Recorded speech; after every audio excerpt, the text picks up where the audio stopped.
ang Panginoon ang ating pastol, na kung saan dinadala tayo ng Panginoon sa luntiang pastulan, inaakay sa tahimik na batisan.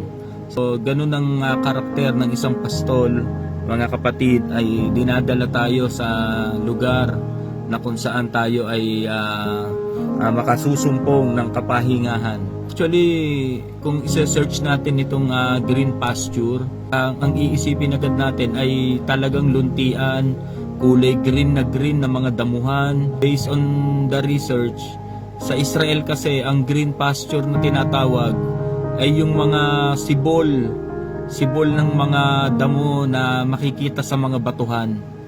Hindi ito kagaya ng iniisip natin na luntian na kulay green, maberde na mga damo. So yun yung green pasture na tinatawag. Talagang nasa mabato na lugar. Hallelujah. Kaya nga dito makikita natin kailangan talaga ng tupa, pastol eh. Amen.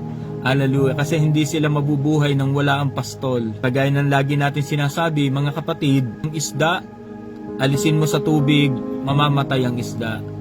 Ang puno, bunutin mo sa lupa, mamamatay ang puno. Ang tao, alisin mo ang Diyos, mamamatay ang tao. So kaya kailangan natin ng pastol, mga kapatid.